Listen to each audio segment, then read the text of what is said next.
Hello, I'm Sierra Scott. Welcome to It's All Good. This is a show dedicated to people, places, companies, and organizations that are working hard to make the world a better place to live. Here on It's All Good, we've done stories on singers, songwriters, and even a guitar maker. But I'll venture a guess that this is one instrument you've never heard of. It's called the bones, and even if you've heard songs where they've been played, there's a good chance you had no idea you were listening to them. Believe it or not, the best bones player in the world lives in Winfield, Kansas, and he says playing the bones has taken him to places he's never dreamed of going.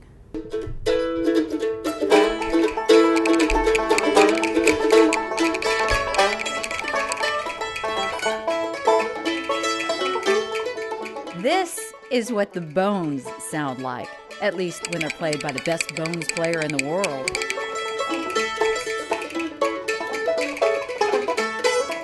I never in my wildest dream would ever think of doing this as a profession.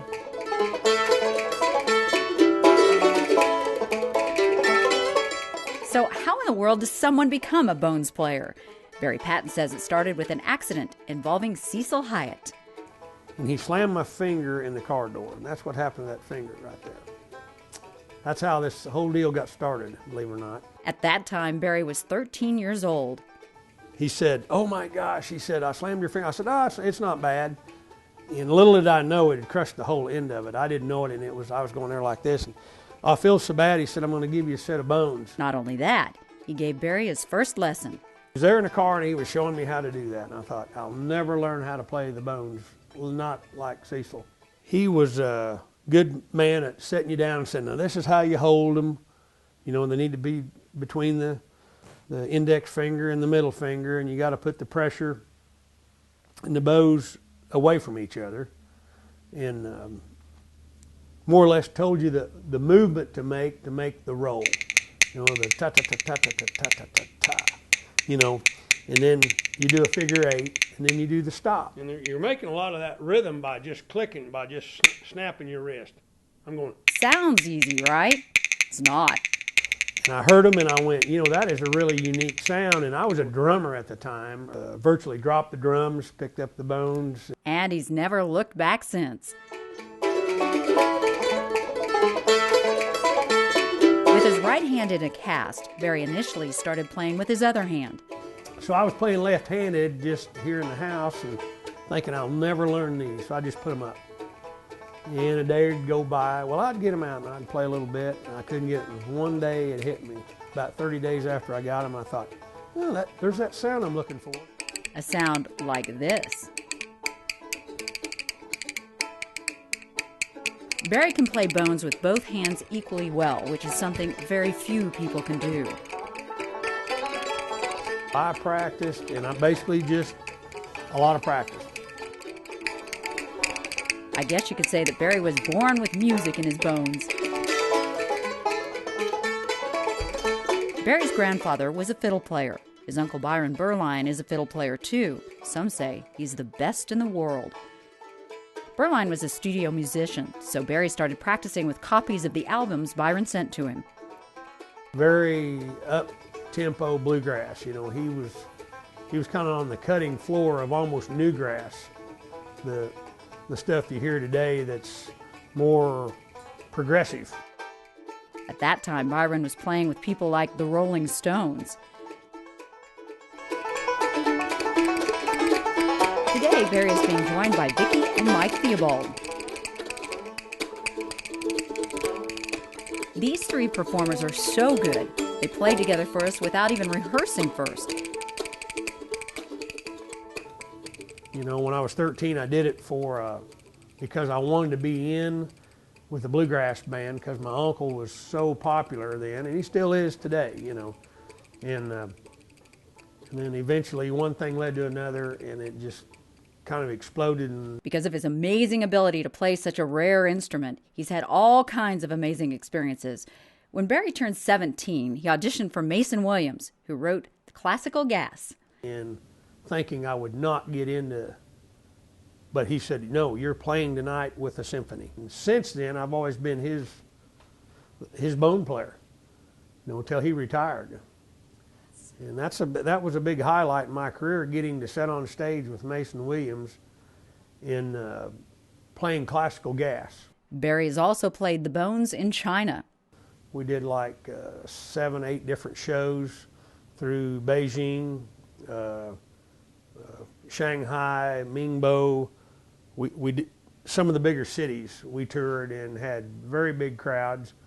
Most of the Chinese over there had never heard bones played. And they hadn't really heard the mandolin or the banjo for that matter either. Some of the places were like standing room only. You thought you were Garth Brooks or something. And we signed autographs, and it was like the highlight of our career to get to do that. Barry's career has even taken him to Broadway. He was invited to play for the premiere party when the play Oklahoma opened in New York City. While in town for that event, the group also played on Fox and Friends. Another of the highlights was playing on the Deadwood series.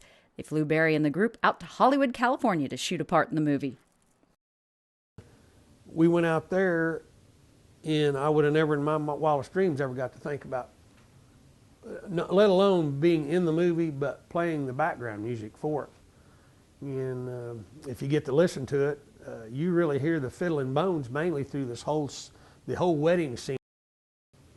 And he and I just sat back there in the background playing, and they were filming, and you know. Another rehearsal, guys.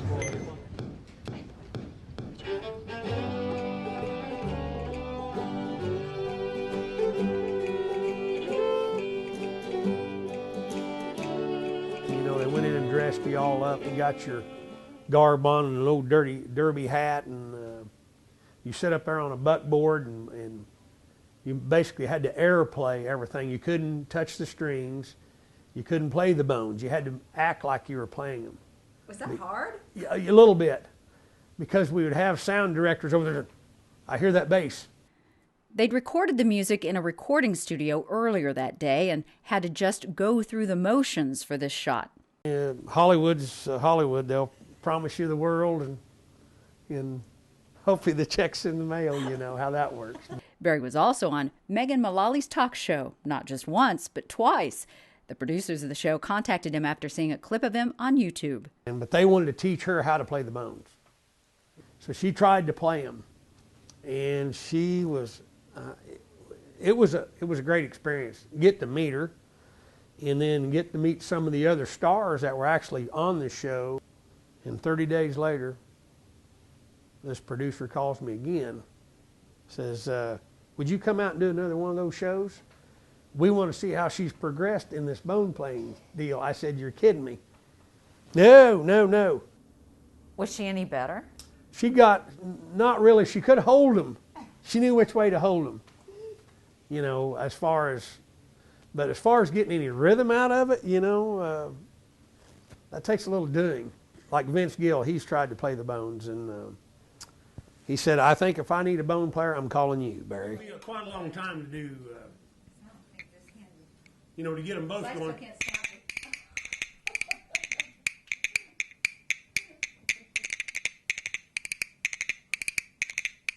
When somebody's very good at it, it looks deceptively easier than it is. Yep. Because you're so good at it, everybody goes, oh, well, I can do that. It is. So could I measure up? We decided to put me to the test. There you go. See, you can feel it. Yeah. Ready?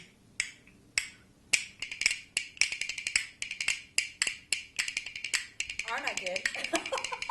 Maybe I have a future in this after all. Good.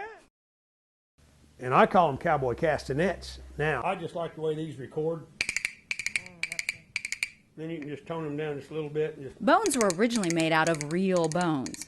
get regular cow ribs, you know, back in the probably 1600s that's how they got the name bones.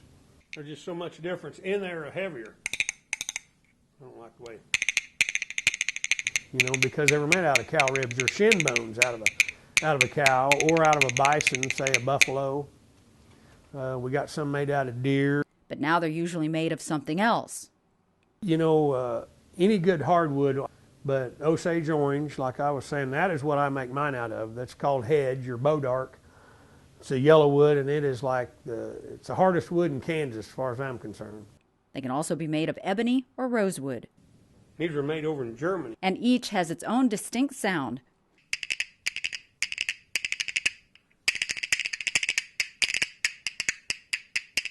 The bones are also referred to as rhythm sticks.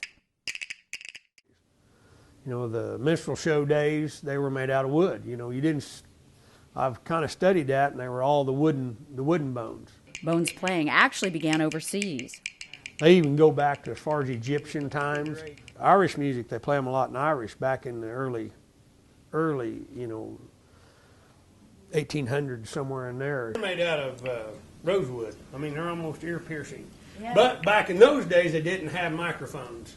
And you don't even have to be able to read music, since there's really no music written specifically for the bones.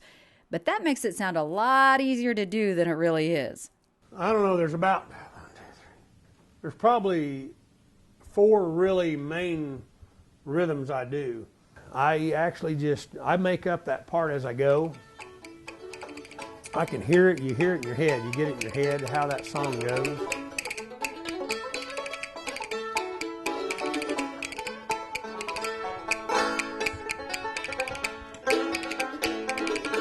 As long as they know when the ending is. The ending and the stopping and the starting of the song is very critical to me.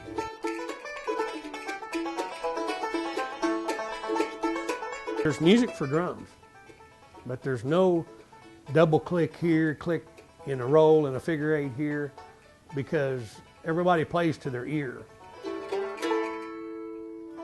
It's just the sound that it makes and the rhythm that you add to the music.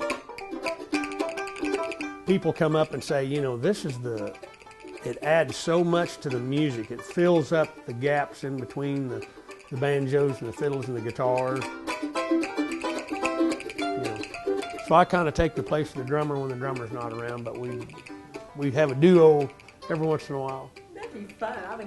They were a lost art. If people look back in the 70s, in the 80s, nobody really were playing the bones. Now the student has become the teacher. Now Barry goes into schools. At last count, he's sold about 3,000 sets of bones. It's amazing the reach Barry has had from Winfield, Kansas. It's really nice to get to pass it on, because that's what Cecil Hyatt wanted me to do when I was growing up. And they went all over the world, from China to Alaska, Australia. We've had a lot of fun. Yeah. It's taken me more places than I ever, ever dreamed of.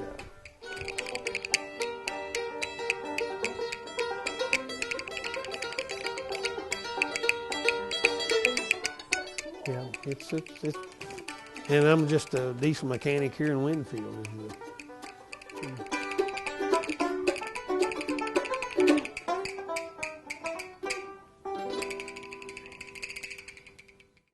A diesel mechanic that's traveled all over the world playing the bones, that is.